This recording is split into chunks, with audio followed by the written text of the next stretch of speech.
ये वीडियो निश्चित रूप से बीएड के स्टूडेंट के लिए जो खास तौर पे डिमांड पे बनाया जा रहा है। इसमें मैं बात करूंगा अरविंदो घोष के बारे में, उसके एजुकेशनल आइडियाज के बारे में, उनके फिलॉसफी के बारे में, उनके जीवन के बारे में। कुछ इस तरीके के तथ्य पूछे जाते हैं बीएड के एग्जामिनेशन में, जो कि सेकेंड ईयर पेपर 8 से निकल के खास तौर पे आते हैं और कई सारे यूनिवर्सिटी में फर्स्ट ईयर में पूछे जाते हैं, सेकेंड ईयर में भी पूछे जाते हैं, खास तौर पे सेकेंड ईयर में पूछे जाते हैं।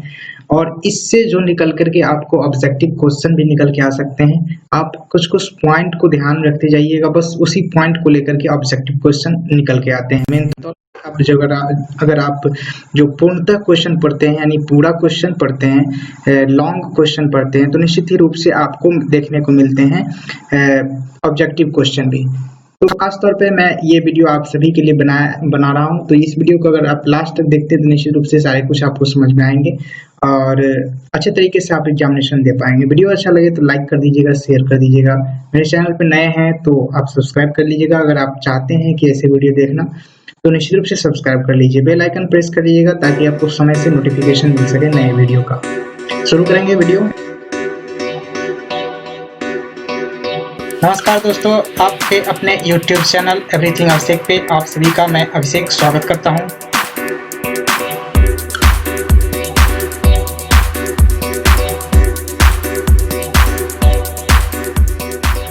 यहाँ देखेंगे सबसे पहले आपको लाइफ स्केच यानी कि अरविंदो घोष जी थे, उनका लाइफ स्केच के बारे में पता चलेगा कि लाइफ उसका कैसा था। इसके बारे में हम यहाँ पर देखेंगे तो आपको दिख रहे होंगे लाइफ स्केच, यानी अरविंदो घोष के बारे में यहाँ पर हम पढ़ रहे हैं। यानी एजुकेशनल, खास तौर पे educational ideas of Aurobindo Ghosh के बारे में यहाँ पर खास तौर पे देखेंगे हम।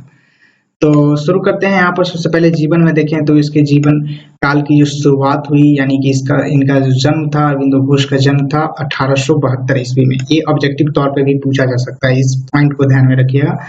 और इनका जन्म कलकत्ता में हुआ था। जिस परिवार में श्री अरविंदो घोष का जन्म हुआ था वह पूर्व से ही शिक्षा के वर्धमान, माफ कीजिएगा, शिक्षा के वर्तमान यानी कि वरदान के रूप पूर्ण था, यानी कि शिक्षा के वरदान से पूर्ण था। जिस परिवार में इनका जन्म हुआ वो मान के चलिए कि ऐसा परिवार था जिसमें शिक्षा का पूर्णतः रूप से यानी स्थान था, यानी कि पूर्ण रूप से वरदान के रूप में था, पूर्ण था।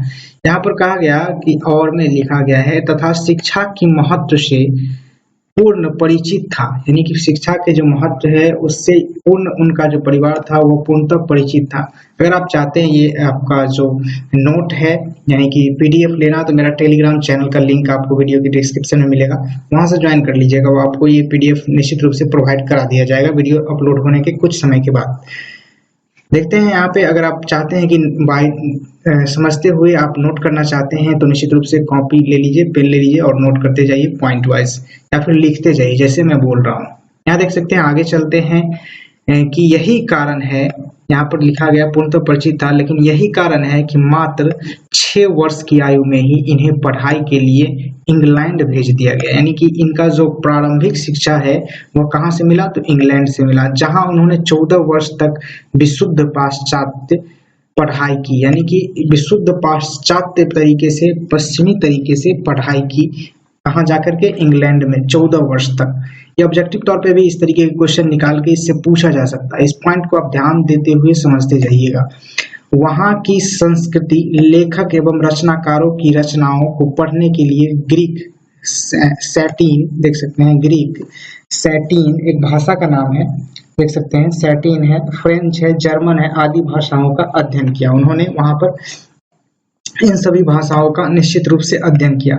मैं अरविंदो घोष के बारे में क्यों बात कर रहा हूँ, पहला जो टॉपिक मेरा जो सेकेंड ईयर का निकल के आया, ये अरविंदो घोष का क्यों निकल के आया। आप लोग थोड़ा सोचिए कि मैंने ये क्वेश्चन जब चुनता हूँ तो क्यों चुनता हूँ, क्योंकि मुझे लगता है ये जो क्वेश्चन है इस वर्ष आने वाला है। तो निश्चित ही रूप से आपके लिए मैं इस तरीके के क्वेश्चन लेकर के आता हूँ जो कि आपके एग्जामिनेशन में मतलब क्या 90% चांस रहते हैं पूछने के, वही क्वेश्चन मैं एग्जाम के समय लेकर के आता हूँ। तो आप इस क्वेश्चन को ध्यान से देखिएगा, ठीक है।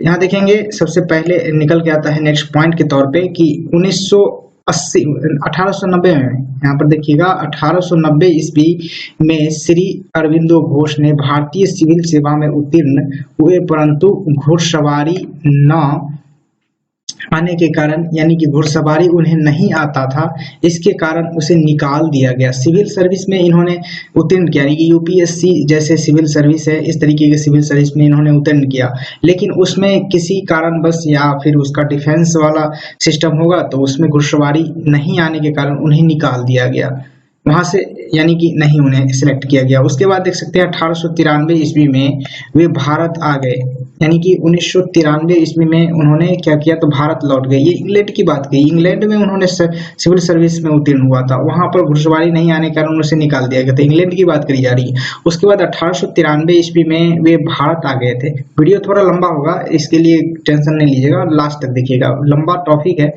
तो निश्चित तौर से 20 नंबर का क्वेश्चन आता है तो आपको लिखना ही होगा, इतने सारे 6 पेज, कम से कम 7 पेज लिखने होंगे। अगर आप चाहते हैं कि मैं बताऊं कि किस तरीके से एग्जामिनेशन में लिखा जाए जिससे अच्छे मार्क गेन किया जा सके, तो आप कमेंट करके मुझे बताइएगा। मैं जरूर आपके लिए एक सेपरेट वीडियो बना दूंगा जिसमें आपको मैं पूरी स्टेप वाइज बताऊंगा कि किस तरीके से आपको एग्जामिनेशन के कॉपी को सजा करके लिखना जिससे कि अच्छे मार्क आप ले पाए।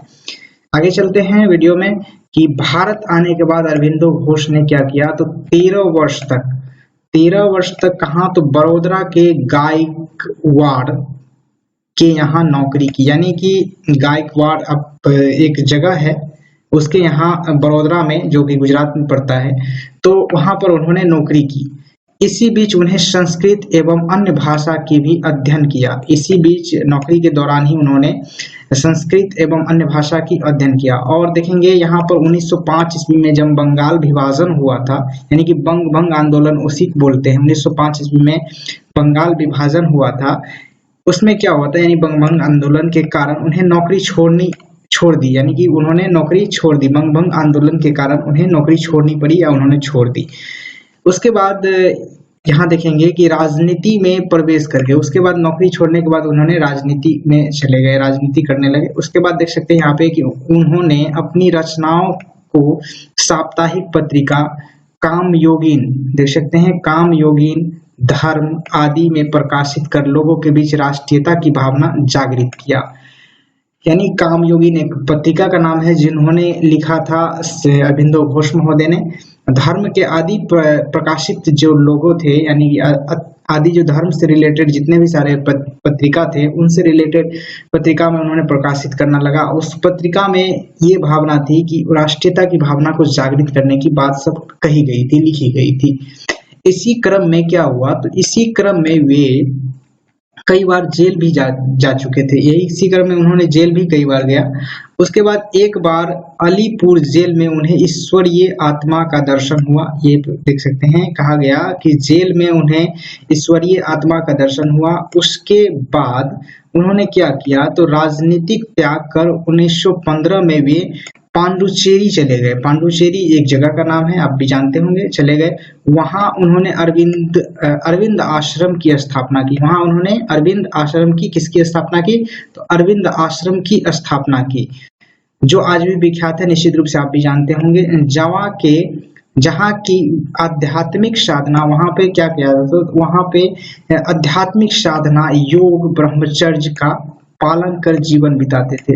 वहां पे उन्होंने आध्यात्मिक साधन, योग एवं ब्रह्मचर्य का पालन करके जीवन बिताते थे। कुछ टाइपिंग मिस्टेक है थोड़ा सा, तो इसको इग्नोर कीजिएगा, मैं बोल रहा हूँ उस पर ध्यान दीजिएगा। यहाँ पर आगे इसी पॉइंट में, इसी पैराग्राफ में कहा गया कि और अंत में एक महान दार्शनिक, उच्च कोटि की शिक्षा शास्त्री, समाज सुधारक हो गए। उन्होंने, उनका जो निधन हुआ तो 1952 ईस्वी में हो गया था उनका निधन। देख सकते हैं, ये भी पूछा जा सकता है, 1952 ईस्वी में अरविंदो घोष का निधन हो चुका था। अब देखेंगे यहाँ पर नेक्स्ट पॉइंट के तौर पे निकल के आता है कि फिलोसफिकल थॉट क्या था, उनका जो दार्शनिक जो विचार था, इसके बारे में लिखने के लिए बोल देगा आपको कि अरविंदो घोष के जो दार्शनिक विचार क्या थे, इसको स्पष्ट करते हुए उनके जो शैक्षिक फिलॉसफी थे उसको डिस्क्राइब कीजिए या फिर व्याख्या कीजिए। इस तरीके के क्वेश्चन मिला जुला करके पूछा जाता है। इन सारे क्वेश्चन का एक वीडियो में समाहित होना थोड़ा सा लंबा जाता है, निश्चित रूप से देखते रहिए। यहाँ पर देखेंगे नेक्स्ट पॉइंट के तौर पे यहाँ पे निकल के आया फिलोसफिकल थॉट में कि अरविंदो घोष जो थे एक आदर्शवादी होते थे, एक आदर्शवादी शैक्षणिक थे, यानी शिक्षा शास्त्री थे, फिलोसफी थे। यहाँ पर कहते थे कि होने के नाते उन्होंने कहते थे कि एक उच्च कोटि की शिक्षा शास्त्री थे। एक उच्च कोटि के क्या थे? तो शिक्षा शास्त्री थे। क्या? तो उन्होंने कहा कि आदर्शवादी को विचार में रखते हुए उन्हें एक अच्छे शिक्षा शास्त्री बनने के बाद उन्होंने कई सारे विचार जो शिक्षा को रिलेटेड करके दिए थे। आगे देखेंगे इसी पॉइंट में वे विकास में विख्यात रहते थे। ये देख सकते हैं, वे विकास में विश्वास करते थे, यानी कि विकास करना उनका विश्वास था, यानी विश्वास रखते थे कि विकास करना ही एक चीज है और इसमें वो विश्वास करते थे। उनके बाद देखेंगे उनके अनुसार विकास का एक ही लक्ष्य था, जो एक ही लक्ष्य था, वो है अखंड चेतना। यानी उनकी कहना था, उनका स्टेटमेंट था कि विकास का जो एक ही लक्ष्य होता है, विकास करने का एक ही उद्देश्य होता है अखंड चेतना, यानी अखंड चेतना, बड़ा सा चेतना एक प्रकार का। यहाँ देखेंगे इसी विकास के क्रम में एक समय ऐसा आता है जब मानव अति मानसिक स्तर को, देख सकते हैं, अति मानसिक स्तर को प्राप्त कर अति मानव बन जाता है और फिर वह ज्ञान से अधिक ज्ञान और प्रकार से अधिक प्रकाश की ओर बढ़ता है। यानी कि जब हम बात करते हैं ज्ञान, छोटे मतलब सीमित रूप से ज्ञान, संकुचित ज्ञान, और एक होता है ब्रॉड ज्ञान, जब आप इस तरीके से समझते हैं तो ये अखंड चेतना के रूप में निकल के आता है। ये कहते थे अरविंदो घोष आदर्शवादी शिक्षा शास्त्री के रूप में जब थे, ये इनका कहना था, फिलोसफिकल थॉट था इनका इस तरीके का। आगे देखेंगे एजुकेशनल आइडियाज। यहाँ पर पूछा जा सकता है आपको कि अरविंदो घोष के आप शैक्षणिक आइडिया जो क्या था, शैक्षणिक किस तरीके के वो आइडिया दिए थे, किस तरीके से एक शिक्षा होना चाहिए, इसके बारे में क्या कहते हैं, इसके बारे में डिस्क्राइब कीजिए। तो निश्चित रूप से आपको यहाँ पर टिप्पणी के तौर पे भी पूछा जा सकता है। आपको यहाँ देख सकते हैं श्री अरविंदो घोष उच्च कोटि के आदर्शवादी एवं शिक्षा शास्त्री थे।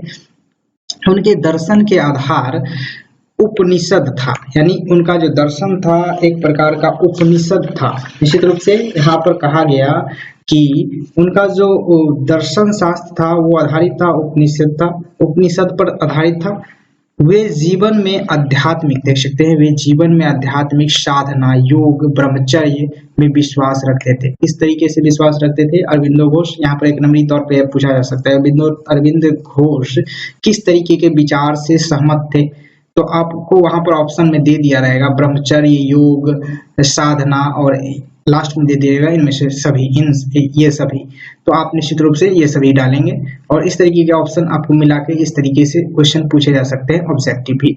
यहाँ देखेंगे आगे निकल के आता है, उन्होंने अपने जीवन में बहुत सारी रचनाएं की जिनको एक साप्ताहिक कर्म योगिनी में प्रकाशित करते थे, जिनको जो है एक साप्ताहिक कर्मयोगी में प्रकाशित करते थे उसे।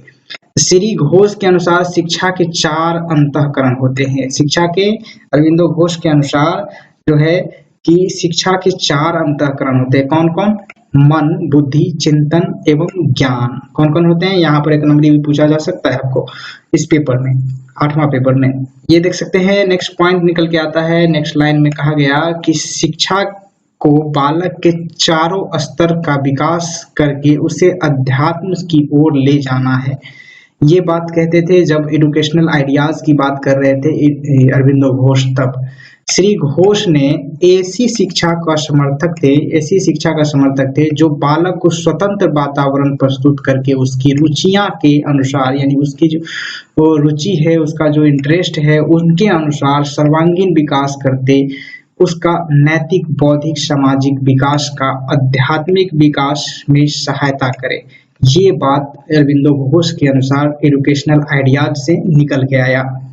उसके बाद कहे उन्होंने कि स्वयं लिखी सच्ची एवं वास्तविक शिक्षा वह है जो बालक का सर्वांगीण विकास करके उसे आध्यात्मिक विकास में सहायता प्रदान करे।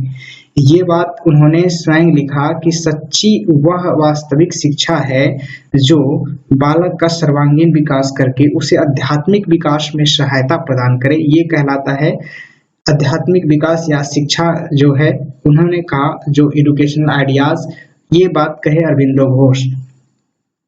आगे पॉइंट निकल के आता है concept of education. Aurobindo Ghosh के अनुसार क्या कॉन्सेप्ट था एजुकेशन का, ये समझेंगे इस पॉइंट के अंतर्गत। यहाँ देखेंगे श्री अरविंदो घोष के अनुसार शिक्षा का अर्थ वह है जो बालक को कर्मठ नागरिक बनाए एवं समाज की आवश्यकताओं को पूरा करने में समर्थ हो।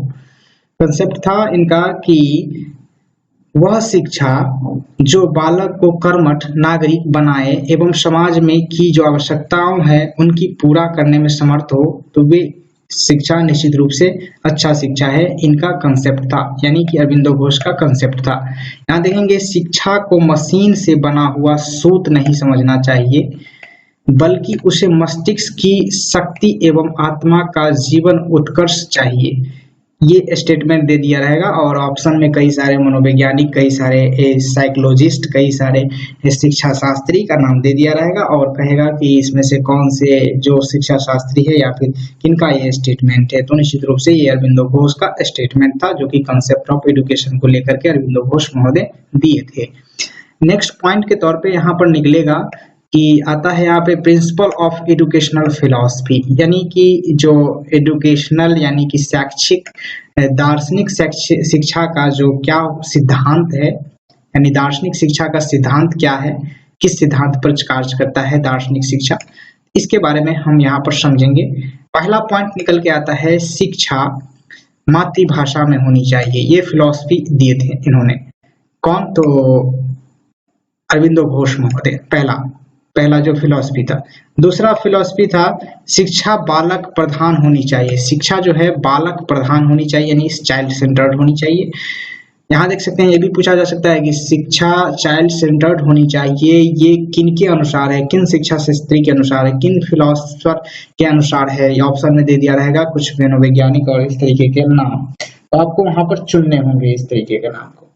आगे देखेंगे इसी पॉइंट में निकल के आता है कि शिक्षा मनोवैज्ञानिक परिस्थितियों के अनुसार दिया जाना चाहिए। शिक्षा जो है मनोवैज्ञानिक परिस्थितियों के अनुसार दिया जाना चाहिए। नेक्स्ट पॉइंट है, अगला पॉइंट है शिक्षा को बालक के समस्त शक्तियों विकास एवं साधना होना चाहिए। शिक्षा जो है बालक के समस्त शक्तियों का विकास का साधन होना चाहिए, समस्त शक्तियों का विकास का साधन होना चाहिए, निश्चित रूप यानी कि सर्वांगीण रूप से विकास होना चाहिए। और पांचवा पॉइंट में निकल के आया शिक्षा का आधार ब्रह्मचर्य होना चाहिए। ब्रह्मचर्य शिक्षा का आधार कौन बात किए हैं, तो अरविंदो घोष बात किए हैं। ऑब्जेक्टिव क्वेश्चन यहाँ पर देखेंगे, शिक्षा द्वारा ज्ञानेंद्रियों का प्रशिक्षण करना चाहिए। ज्ञानेंद्रियों का प्रशिक्षण करने की बात किन शिक्षा शास्त्री के द्वारा किया गया है, तो अरविंदो घोष के द्वारा किया गया है। ये ऑब्जेक्टिव में भी बता रहा हूँ, ऑब्जेक्टिव भी बता रहा हूँ इस बीच में, और सब्जेक्टिव तो आप देख ही रहे हैं और समझ ही रहे हैं। यहाँ पर देखेंगे नेक्स्ट पॉइंट के तौर पे निकल गया था शिक्षा में धर्म शामिल होना चाहिए, नहीं तो भ्रष्टाचार फैलेगा। ये कह रहा था शिक्षा में धर्म शामिल होना चाहिए, नहीं तो भ्रष्टाचार फैलेगा। बिल्कुल ये बात भी स्पष्ट है, ये बात दे दिया रहेगा और ये स्टेटमेंट पूछेगा कि किसका स्टेटमेंट है।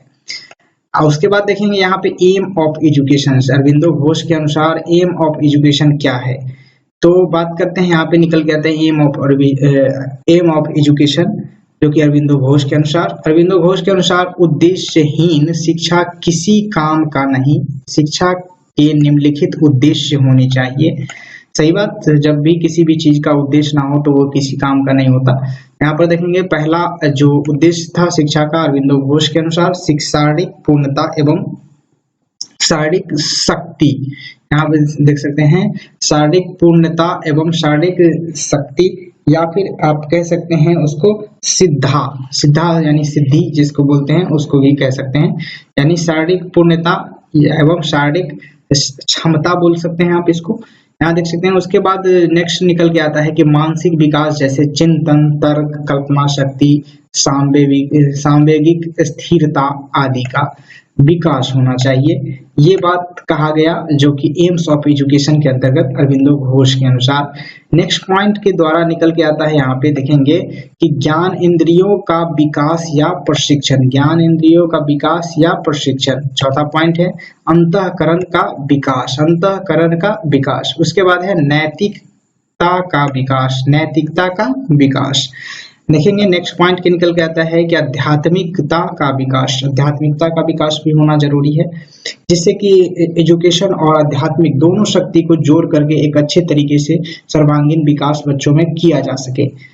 उसके बाद देखेंगे जो करिकुलम किस तरीके के होने चाहिए, इन्होंने करिकुलम पर भी बात की। अरविंदो घोष महोदय जो है, इन्होंने एक शिक्षा शास्त्री था, फिलोसफर था, तो इन्होंने एक करिकुलम पर भी बात की और करिकुलम भी किस तरीके के होनी चाहिए इस पर भी इन्होंने टिप्पणी की और बात की। कहा गया कि पाठ्यक्रम निर्धारण में निम्नलिखित सिद्धांत होनी चाहिए। पाठ्यक्रम का निर्धारण जो करे तो उसमें निम्नलिखित सिद्धांत होने चाहिए। कौन कौन से सिद्धांत? पहला सिद्धांत, पाठ्यक्रम रोचक होना चाहिए। देख सकते हैं पहला पॉइंट, पाठ्यक्रम इंटरेस्टिंग होना चाहिए। दूसरा पॉइंट इन्होंने बात की, पाठ्यक्रम में उन सभी विषयों को शामिल होनी चाहिए जिनमें बौद्धिक एवं सामाजिक विकास हो, जिसमें बौद्धिक एवं सामाजिक विकास हो, इस तरीके के विषयों को शामिल किया जाना चाहिए करिकुलम में। नेक्स्ट पॉइंट निकल के आया कि पाठ्यक्रम में बच्चों में, देख सकते हैं पाठ्यक्रम में बच्चों को आकर्षित करने की शक्ति होनी चाहिए निश्चित रूप से। उसके बाद देखेंगे नेक्स्ट पॉइंट निकल के आया कि पाठ्यक्रम मातृभाषा में होनी चाहिए। इसके बाद जो है कि लास्ट पॉइंट निकल के आया कि पाठ्यक्रम विभिन्न स्तरों की शिक्षा के लिए अलग स्तर के होनी चाहिए। पाठ्यक्रम जो है विभिन्न स्तरों की शिक्षा के लिए अलग स्तर के होनी चाहिए, निश्चित रूप से यहाँ पर कहा गया। उसके बाद देखेंगे यहाँ पर कि प्राइमरी लेवल पर इन्होंने बात की, और प्राइमरी लेवल पर यानी प्राथमिक स्तर पर किस तरीके की शिक्षा होनी चाहिए, किस तरीके का उसका करिकुलम होनी चाहिए, इन्होंने स्टेप वाइज सारा कुछ डिफाइन कर दिया। करिकुलम के अंतर्गत ही प्राइमरी लेवल में किस तरीके का करिकुलम होना चाहिए ये बात की।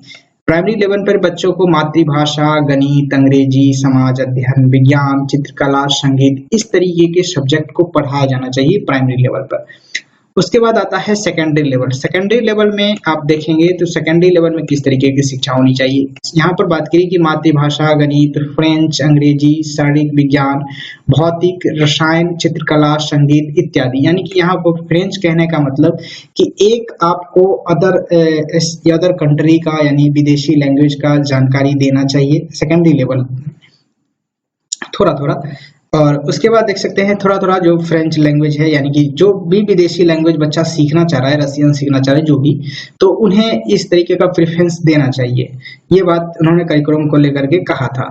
उसके बाद देखेंगे यहाँ पे निकल के आया हायर लेवल पे किस तरीके से शिक्षा होनी चाहिए। हायर लेवल पे इन्होंने बात की कि सभ्यता का इतिहास, अंग्रेजी साहित्य, फ्रेंच साहित्य, उसके बाद अंतर्राष्ट्रीय संबंध आदि। यानी कि जब हम एक्सनमी के तौर पे यहाँ पर देखें तो क्वेश्चन निकल के आता है कि अंतर्राष्ट्रीय से संबंधित शिक्षा हायर लेवल पे यानी उच्च स्तर पे किन्होंने की थी, तो अरविंदो घोष ने की थी। भारतीय सभ्यता इतिहास में जो सभ्यता का इतिहास है ये करिकुलम में शामिल करने की बात किन्होंने की थी हायर लेवल पे, तो ये निकल के आता है अरविंदो घोष महोदय। उसके बाद आता है वोकेशनल लेवल। ये देख सकते हैं इन्होंने वोकेशनल लेवल की भी बात की और यहाँ पर कहा उन्होंने कि चित्रकला, बागवानी, सिलाई, कढ़ाई, भारतीय, पाश्चात्य देख सकते हैं, उसके बाद संगीत, पाश्चात्य संगीत, उसके बाद है कृषि, मेडिकल, इंजीनियरिंग आदि जो है वोकेशनल कोर्स के अंतर्गत आने चाहिए। यानी कि जो टेक्निकल कोर्स है इसके बारे में बात करी जा रही है यहाँ पे, यानी टेक्निकल हैंड के बारे में। उसके बाद निकल के आता है मेथड ऑफ टीचिंग, यानी कि मेथड ऑफ टीचिंग यानी कि श्री अरविंदो घोष के अनुसार किस तरीके की जो शिक्षण होनी चाहिए ये बात करी गई कि अरविंदो घोष चूंकि ज्ञानेंद्रियों के शिक्षार्थी थे, यानी मतलब ज्ञानेंद्रियों के द्वारा शिक्षा देने की बात पर ज्यादा जोर देते थे, तो ये बात निकल गया है यहाँ पर मेथड ऑफ टीचिंग में। इन्होंने कहा कि अधिक बल देते थे जो कि ज्ञानेंद्रियों से संबंधित शिक्षण है उस पर अधिक बल देते थे अरविंदो घोष, यानी कि लर्निंग बाय डूइंग के मेथड को बढ़ावा देने वाले थे कौन, तो अरविंदो घोष महोदय। यहाँ देख सकते हैं अधिक बल देते थे वह लर्निंग बाय डूइंग मेथड को। उसके बाद देख सकते हैं क्रमिक विधि यानी ऑब्जर्वेशन मेथड का भी इन्होंने ही ज्यादातर उपयोग करने को कहते थे और इसी विधि से बच्चों को सिखाने की बात करते थे। आदि शिक्षण विधि का भी उपयोग करते थे, लेकिन इस दोनों विधि लर्निंग बाय डूइंग और ऑब्जर्वेशन मेथड को ज्यादा महत्व देने वाले थे अरविंदो घोष महोदय। उसके बाद निकल के आया यहाँ पे कि पैलेस ऑफ टीचर, यानी कि टीचर का स्थान क्या होना चाहिए, इसके बारे में भी बात की इन्होंने। श्री अरविंदो घोष ने शिक्षक का स्थान गौण रखा, यानी कि गौण रखा यानी थोड़ा सा नीचे रखा। शिक्षक केवल सहायक एवं, देख सकते हैं, शिक्षक केवल सहायक एवं पथ प्रदर्शक के समान है। यानी शिक्षक एक गाइड कर सकता है, उसे एक रास्ता दिखा सकता है बच्चों को। इस तरीके की बात कही शिक्षक को लेकर के, शिक्षक का किस तरीके से स्थान है एजुकेशन में, ये बात कही उन्होंने। उनका कार्य ज्ञान थोपना नहीं, केवल बताना है कि उस ज्ञान को कहाँ और कैसे प्राप्त करना है, ये शिक्षक का मेन मोटिव होना चाहिए अरविंदो घोष के अनुसार, जो फिलोसफर हैं उनके अनुसार। इस प्रकार शिक्षा बालक को समस्या का हल नहीं बताता, इस प्रकार जो है बालक को शिक्षक जो है समस्या का हल नहीं बताता है, बल्कि उसे समस्या समाधान किस प्रकार करना है यह सिखाता है। ये बात डिपेंड करता है कि शिक्षक किस तरीके से बच्चों को सिखा रहा है, या बच्चों को उसका जो ज्ञान है उसको उस पर थोप रहा है, या फिर बच्चे पर शिक्षक इस तरीके से बता रहा है बच्चे को कि बच्चा खुद से उस समस्या का समाधान ढूंढ सके, ये तकनीक उसे बता रहा है। ये ज्यादा कारगर होगा शिक्षक के रूप में, जब आप जाते हैं तो इस तरीके की बात को अपनाएं। तो ये अरविंदो घोष कहते हैं, मानते हैं इस बात को। अब देखते हैं यहाँ पे निकल के आता है पैलेस ऑफ पीपुल्स, यानी कि यहाँ पर पीपुल के बारे में बात किया जा रहा है। पीपुल का मतलब यहाँ पर छात्र, यानी कि स्टूडेंट। यहाँ देख सकते हैं, कहते हैं कि छात्र यानी अरविंदो घोष ने स्वतंत्र वातावरण का समर्थन किया है, जिसे इसमें छात्रों की रुचि के अनुसार, छात्र का जो रुचि है जैसे है उसी के अनुसार पाठ्यक्रम में विषय शामिल हो। इस प्रकार बालक स्थान जो है, इस प्रकार बालक स्थान शिक्षा में प्रमुख हो, यानी बालक का जो स्थान है शिक्षा में प्रमुख होना चाहिए।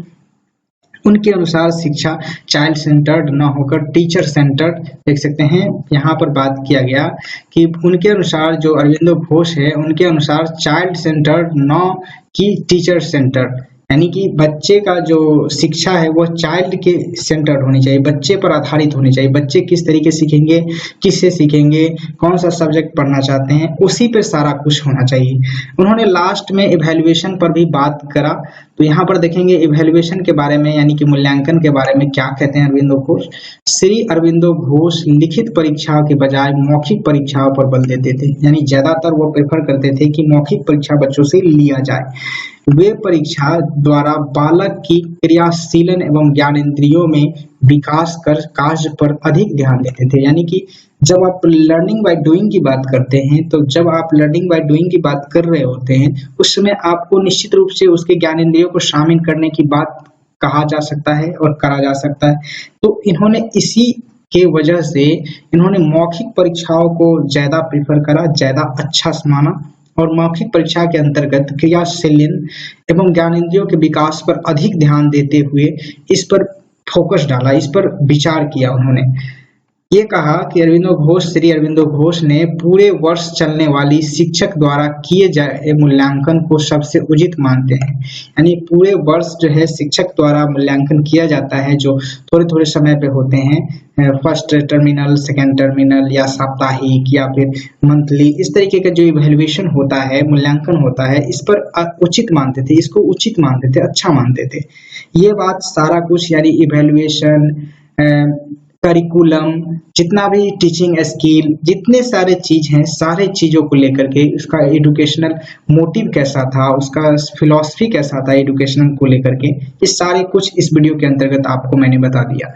और निश्चित रूप से आप समझ गए होंगे सारे कुछ। अगर आप नहीं समझे फिर स्किप करके फिर इस वीडियो को फिर से देखिए, फिर से समझिए, दोबारा समझिए, तिबारा समझिए, जितना बार देखना है देखिए, उसको बाद सारा कुछ आपको समझ में आ जाएगा। इसको बार बार देखने से आपको ये माइंड मेकअप हो जाएगा, सारा कुछ याद हो जाएगा, और एग्जामिनेशन में आप थ्रोली लिख सकते हैं बेहद ही अच्छे तरीके से। वीडियो अच्छा लगा हो तो लाइक कर दीजिएगा, शेयर कर दीजिएगा दोस्तों के साथ, और सब्सक्राइब कर लीजिएगा मेरे चैनल को, इसलिए कि आपको इस तरीके की वीडियो देखने हैं। और इस बेल आइकन प्रेस कीजिएगा नए वीडियो के नोटिफिकेशन पाने के लिए। जय हिंद, वंदे मातरम, थैंक यू।